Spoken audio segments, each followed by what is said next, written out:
Hey family, welcome to Clitch Talk.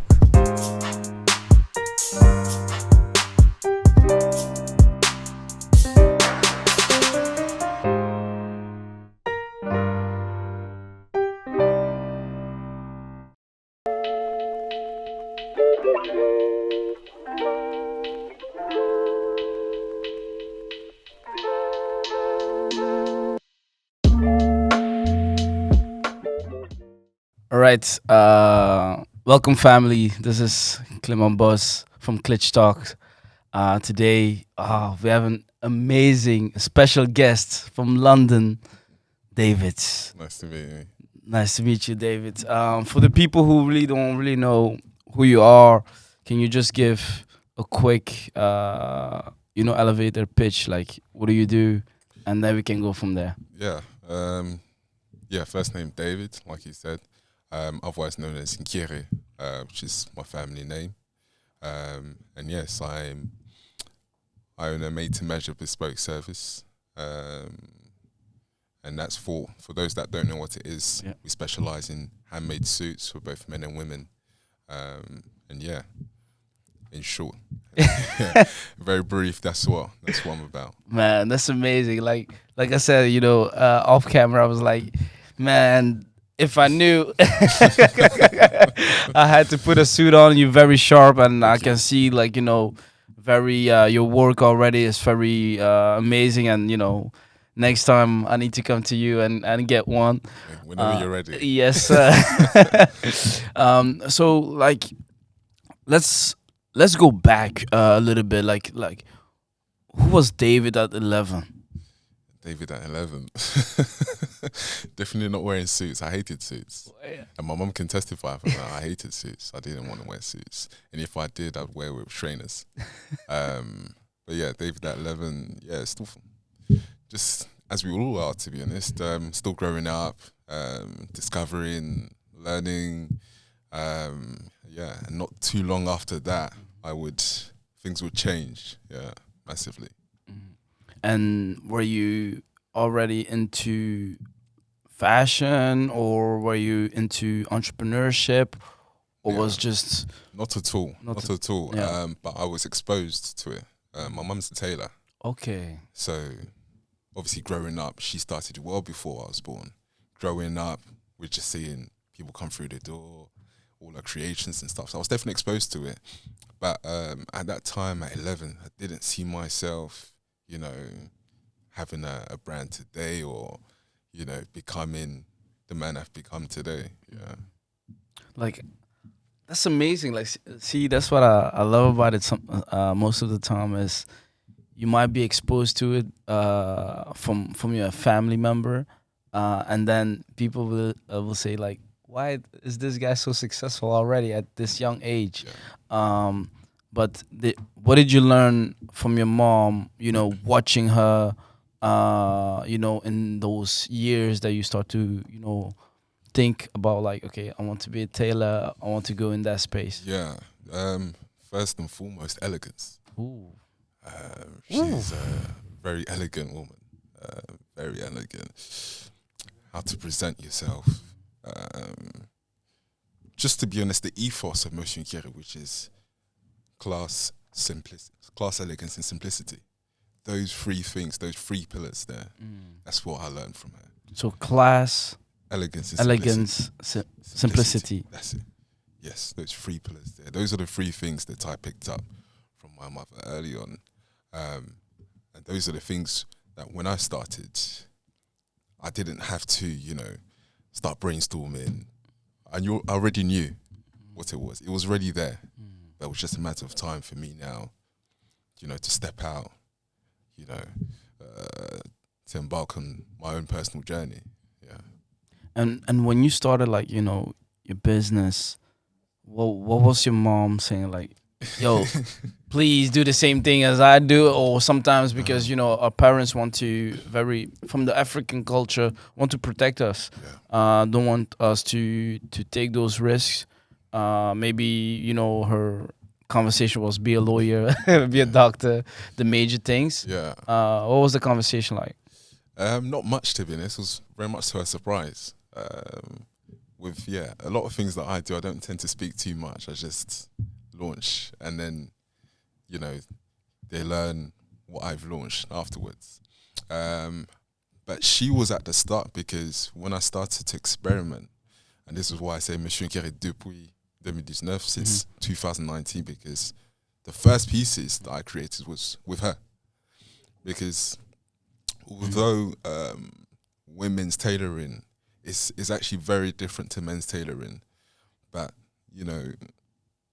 I had to push her, to try these little ideas that I had at the time. So the first two pieces she made, and then after that, I sat down and started, to really create this into more of a business, to solidify this, to narrow it down to exactly how I envisioned it to be.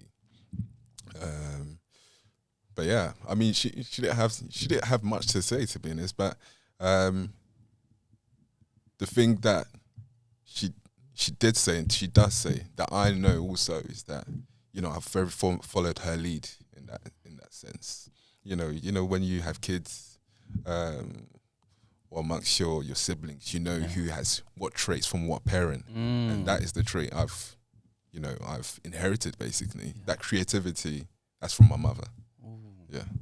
Wow, creativity. Because sometimes, even when you have that creativity, is difficult when you get older to cultivate it. Yeah. And was that supported, from everybody in the family to cultivate that creativity that you had? It wasn't supported, neither was it neglected. It was just a matter of me discovering it and what I would make of it. And once, like I said, because I don't speak too much, once I had launched it, just as she knows, and just as my father knows as well, there's only one place where I've gotten this from, and that's from her. You see, from being exposed to it, to also now gaining my own interest, gaining experience, especially within menswear brands in London. That's what started to nurture this passion and desire very slowly to what it is today. Like you said, you were just talking about your father. How was his point of view in terms of you saying, like, I'm doing this? What was his position as a man? Like, yo, okay, is this really something that you need to go through? Because sometimes fathers have another vision for their sons. Yeah. I mean, we've not had that. We've not had that conversation at all. Already, it's a brand that wears his name, so you can only be proud. And secondly, he knows that I'm a big hustler. Hustler in the terms of which I'm always trying to find out every day what my purpose is. Okay. Always learning, always upscaling and moving forward with a lot of things I do. And as it stands today, he's very much proud. Yeah, he's very much proud. He's seeing everything that I'm doing, how I'm preparing, everything that I'm doing for my clients. Yeah, he's exposed to that also, and he's very proud. That's amazing. I think that's the most important thing, that when you have the backing of your parents, both mom and dad, especially as a man, for your dad to say, like, appreciate and I see you, continue to do your part, and not trying to mold you in something that you are not, and cultivate again that passion that you already have from your mom. But you said, like, you work continuously on your purpose. Yes. Like, can you elaborate on that? Because that's a big word, brother. So I mean, you asked the question, me at 11. So if you fast forward another 3-4 years, that's when I changed my style radically. So it was in the middle of school.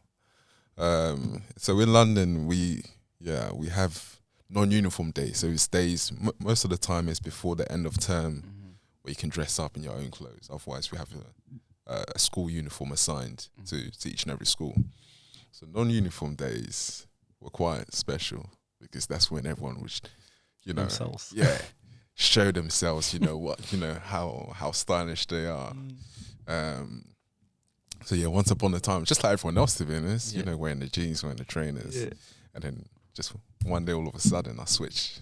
I'm wearing a shirt, I'm wearing trousers, I'm wearing some boat shoes, and that all came from a thought that literally tells me that I literally told myself at that point, I want to be different. Just at that point, just those simple words, I want to be different, and that's what has shaped this journey ever since. So. And I always think back to it because it could have gone two ways. It could have gone very bad as well. After changing my style, they would be like, "Oh, why are you looking like you're going to church and all this stuff?" You see. Exactly. Fortunately for me, it was appreciated. So people already recognized some sort of style that I had at the time, and ever since then. Literally ever since, so that was basically the genesis of it all, and ever since then, been going through life, and I always, growing up and maturing, I knew that I needed to gain experience within this passion I have because it was a small light, You see, when a flame begins, it's very small. You see, before it begins to spread, and I understood. I already had gathered that there's a small flame within me that's in love with this, in love with, dressing up. Wow. I need to gain experience. So as I'm getting older, obviously, and then I got to the minimum age where I could work. After that, just scouting, looking around, where could I gain experience? How can I get into menswear and understand further? And God willing, willingly done so. Provided me with the opportunities to step into those places. And since then, it's just been a matter of accumulating knowledge, learning so much. And it's been upwards and onwards since then. And that's why I say I've been working on my purpose every single day. So it's just a matter of learning, being open to learn, even things you know already. Even things you know already, but you humble yourself to gain a new perspective. You say you don't know, but you already know, but you want to gain some new, an added piece of knowledge that you didn't know, a new way of doing something that you didn't do before. You see, But man, this is so powerful. Like that the audience needs to capture. Is like you come here. That's the moment that everybody can be themselves, and then you realize in your mind like. I want to be different, period. Yeah. And most of the time, that's not what happens. You go and be yourself, and then you see maybe the majority is wearing the same thing, and then you want to follow. Yeah. That come on, man. That's being bold, man. That's why I said it could. I really recognized that it could have gone the other way. Yeah. It could have been really bad. Yeah. And then I just would have reverted back just to follow in the crowd again. Yeah. But it was, when I do think back, and at that age, and at that time in school as well, it was a very bold move. Yeah. Well, how old were you? Like 14, 15. Yeah, that's those critical moments. It was a very, very, very bold move. But that's accompanied me ever since. Just being that, I would like everyone to be this way. Yeah. Even when I say, I'm different from the crowd, it does unsettle me. Because, people should be more, dress up a bit more, themselves. Like, like this, what you say, you are different, be all different. Yeah. In the first place. It's just like, in those 14, 15, that's when everything turns change is like, okay, you become the same as everybody else. You want to dress like everybody else. You want to think and move like everybody else. You even want to have the same gift as everybody else, same passion, but you sticking with the difference that you are, and actually where you know that flame that you say, like, yo, I want to cultivate that. I want to cultivate that, and that makes you here, like, you know, on this platform, because, you know, that's what, you know, here at Clitch Talks, we're trying to bring like people who really are operating in their geniuses. And seeing you immediately, I was like, damn, like this brother is very much in his geniuses. And now understanding like your journey, where it started, you know, from your mom, and then, you know, school, you wanted to test, you know, like your MVP, right? Like your hypothesis, and then it was, you know, appreciated. Now you can continue your learning into that space. So that's so amazing, brother. Like what you just said. And what was like your first job then? My first job in menswear. That's a good question. My first job in menswear was I was working in Charles Tilwitz. Yeah. It's a very renowned.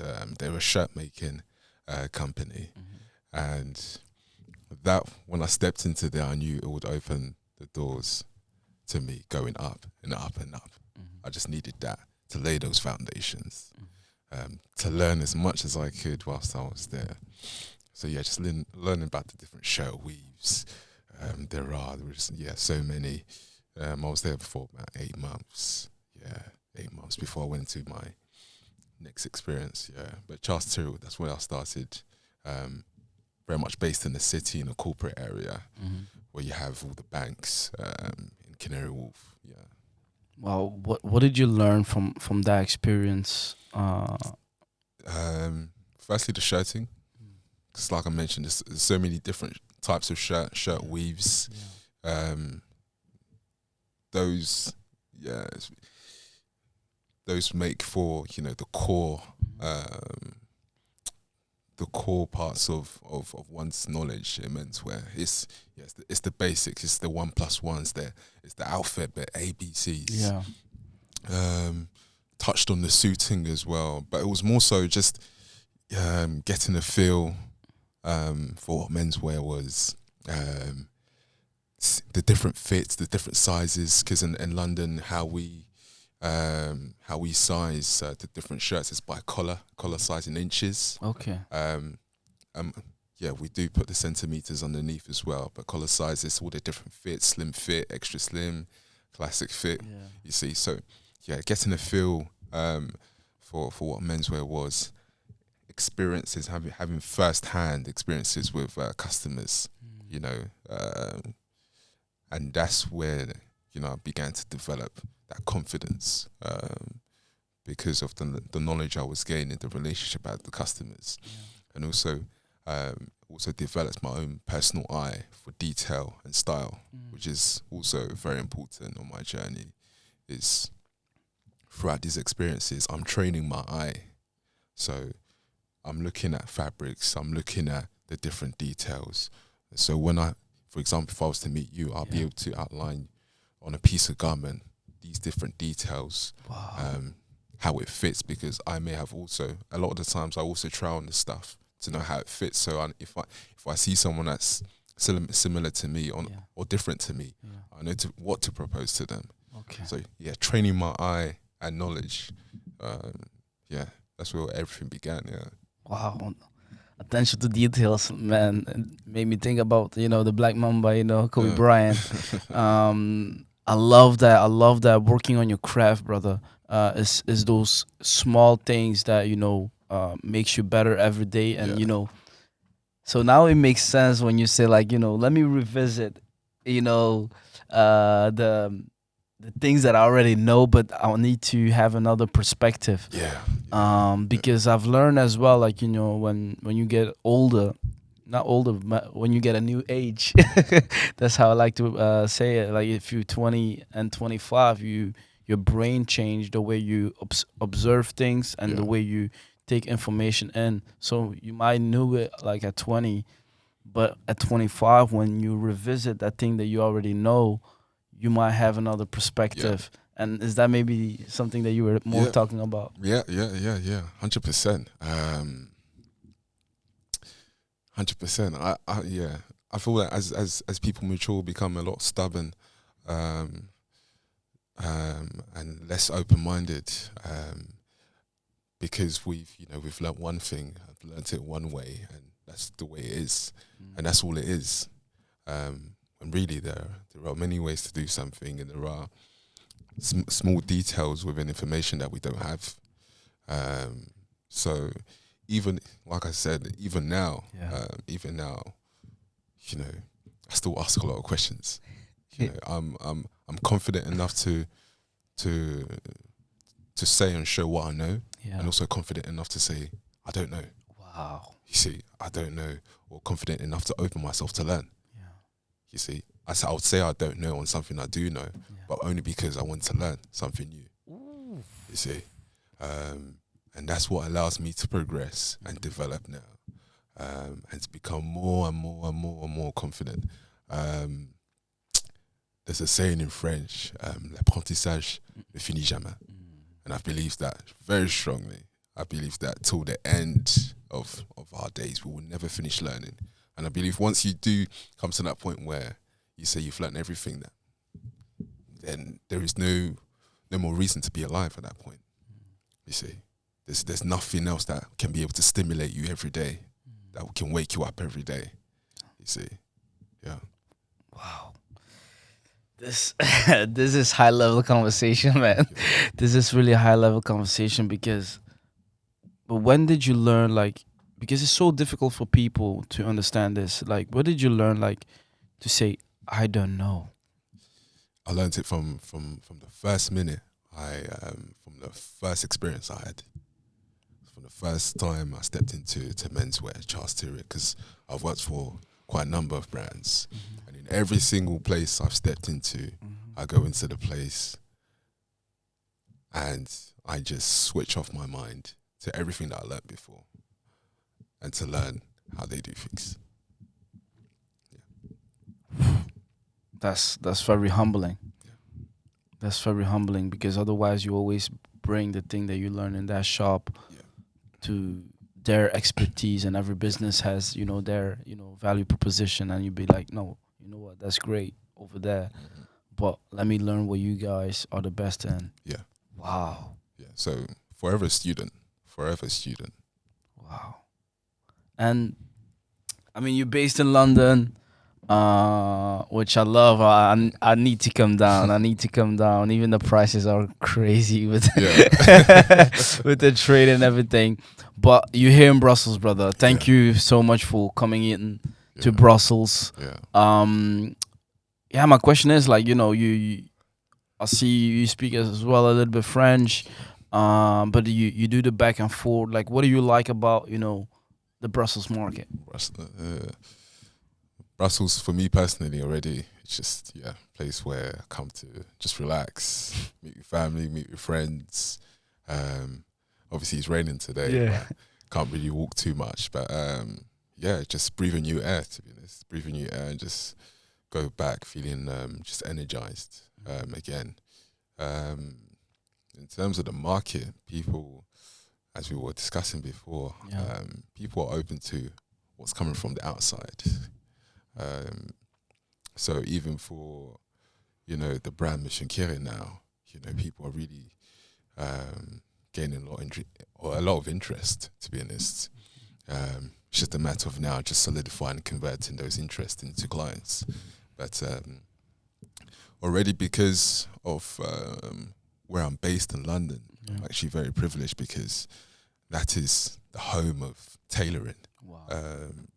And so the experiences I've gained, they've all added to how I see things, to my personal style, and to the style of Monsieur Nkieré. It's very much a British style, which is visible in its in its cut, how we make the garments, and British style is it's renowned and appreciated everywhere. So you just hear London, especially me as a black man, translating that now, you know, it gives a new and a fresh air. You know, it's not coming from another race; it's coming from a black man who's born and raised in London and has inherited this this heritage and British culture of style. Yes.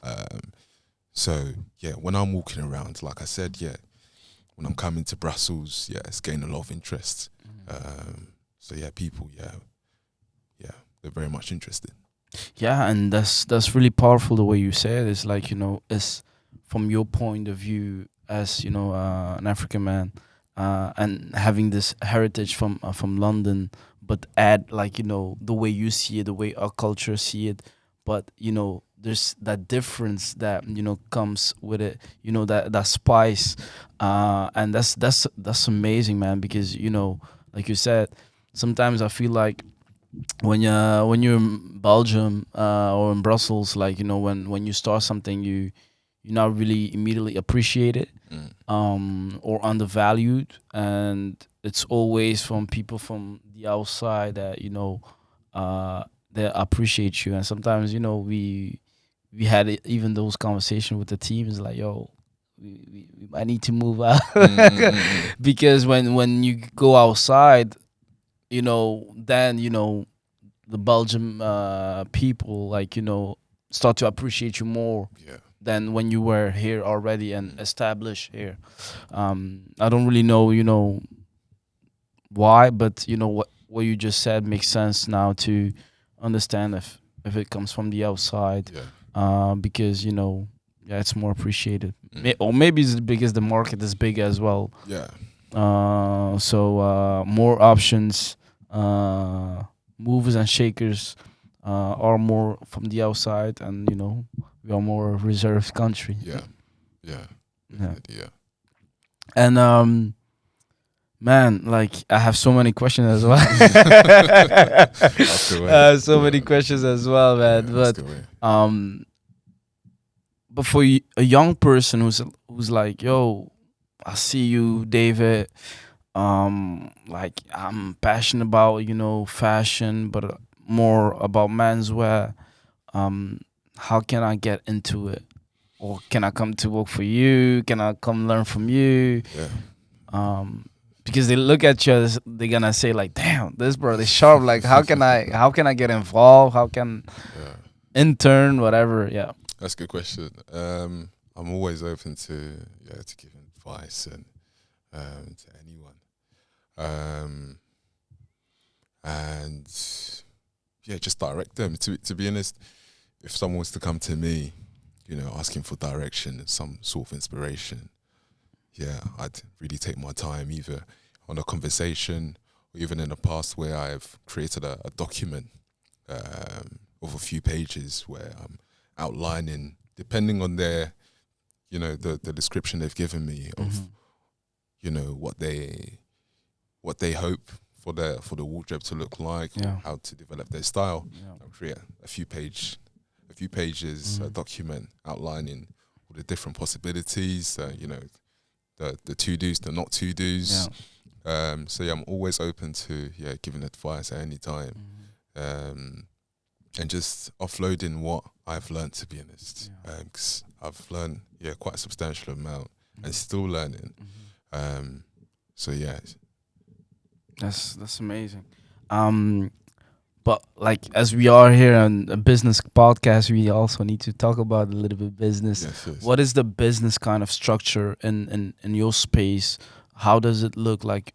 Does a person have to come to you, get their measurement? What does the process look like? So the process, it's quite a simple process. All in total, it takes between 8 to 12 weeks, approximately. So a person comes in. If you were to come to me, we have a consultation. We sit down, understand what your desires are. We go through that, and I also direct you to the appropriate fabric, styles, and details to match your desire, or to help develop what you have in mind, and I also take your measurements. And so it's after the consultation that we have the first fitting. So I will transfer all the information to my tailors. They'll create a trial fitting suit or jacket, whatever it may be. We come in for the first fitting. We analyze the first fitting. I look at the balance of the suit, how it fits on you, because everyone's different. And so with Monsieur Nkieré, let me take a step back. It's made to measure with a difference. We use a bespoke process. Made to measure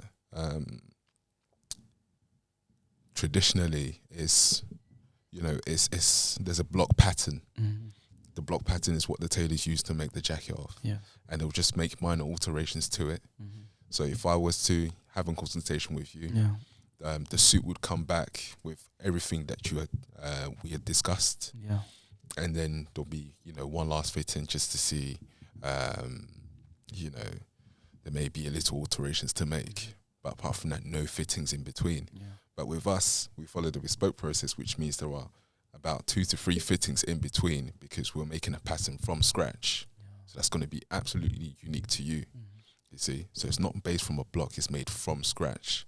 So that's why we take so much time in the fittings to really analyze the balance, analyze all the different details, and also give you an opportunity to see how it looks. And if there are any details that you would want to change as well, that you're not happy with, we can discuss that then, because the suit's not made, you see. So 2 to 3 fittings afterwards before the final product. And so that will complete, the 8 to 12 weeks, lead time.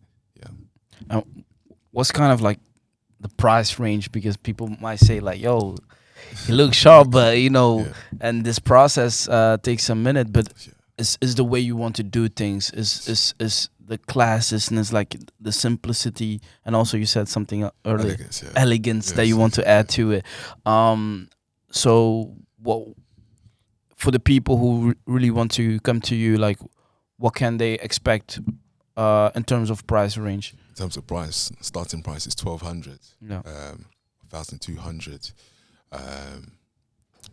So all our suits are made by hand, completely by hand, fully canvassed, and we work with a range of very high quality fabrics as well. So that in fact justifies a great majority of the price. That we do. That's amazing, brother. Like, I have a final question as well, and then after that, I'm gonna bring my notebook, because Precious, if you can bring my notebook, it's so for later on. Because we do have a new tradition here at the podcast, is that we want to do things differently. And here in this notebook, basically, I'm gonna ask you to write like, I'm curious to meet whoever you want to meet in life. Because maybe one day, we can have him on the podcast, or create an event where maybe you will be invited and meet that person. Because with Clitch, we want to basically connect people. We want to create a community, and my gift is connecting. So if we can do that through who you want to meet, who you are curious about, like, we will very appreciate about that. But before we do that, like, where can people find you, brother? Where can people find you on socials? London. Based in London. There's no issue with moving. Traveling is not an issue. But social media, Monsieur Nkieré. That's MR. I know you guys will display it underneath them. MR.Ńkiere Nkieré. That's where people can find me, and also find the website link is there as well, where they can be directed to the website and find out just a bit more other than the images displayed on the page. Man, that's amazing. It's been a high-level conversation, Monsieur David. And, I've learned a lot, and, I'm curious who you're going to write down. But for that, this was Clitch Talks with David. And yeah, man, thank you, family, for listening. Thank you for inviting me. Cheers. Thank you.